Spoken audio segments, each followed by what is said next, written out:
BRS లీడర్లు కేటీఆర్ తో సహా పింకీ మీడియా పింకీ డాగ్స్ వీళ్ళు ఏమంటారంటే రేవంత్ రెడ్డి గారు ఎలక్షన్ సమయంలో ఇచ్చిన 6 గ్యారంటీలు నెరవేరుస్తాడని చెప్పేసి ధర్నాలు చేస్తారు. ప్రెస్ కూడా బీఆర్ఎస్ సోగ్గా లీడర్లు రేవంత్ రెడ్డి సార్ గురించి నోటికి ఏదొస్తుంది మాట్లాడతారు. ఈ అన్నలు అయితే తెలంగాణ వ్యాప్తంగా తెలంగాణలో ఉన్న జనాలు ఈ అన్నలాంటి రేవంత్ రెడ్డి గారు ఎలక్షన్ సమయంలో ఇచ్చిన 6 గ్యారంటీలు తూచా తప్పకుండా నెరవేరుస్తాడని చెప్పేసి గంట పదంగా చెప్తున్నారు. మరి ఈ విషయం కేటీఆర్ గానీ బీఆర్ఎస్ లో ఉన్న సోగ్గా లీడర్లు గానీ పింకీ మీడియా పింకీ డాగ్స్ గారికి వినిపిస్తలేదా? లేకపోతే వినిపిస్తే తట్టుకోలేమని చెవులలో దూది పెట్టుకుంటారా? ఇది వినండి. పడింది, మొన్న పడింది. ఎకరానికి 12,000 చొప్పున పడింది. అయిందండి. 1,00,000 రూపాయలు ఉండేది, 80,000 అమౌంట్ అది కంప్లీట్ అయిపోయింది.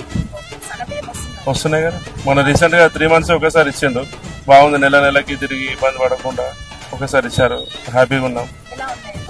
బాగున్నాయి. మంచి క్వాలిటీ ఫుడ్ అవే తింటున్నాం ప్రజెంట్. ఇప్పుడు వస్తుంది.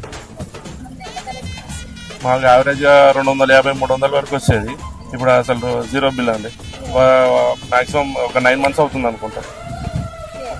ఫ్రీ అయింది. వస్తుంది కానీ వస్తుంది. అమౌంట్ తీసుకునేటప్పుడు 950 తీసుకుంటున్నారు. మళ్ళీ తర్వాత 500 మాకు సబ్సిడీ వస్తుంది. బాగుందండి, పర్లేదు. మళ్ళీ రావాలనే కోరుకుంటున్నాం మేము కూడా.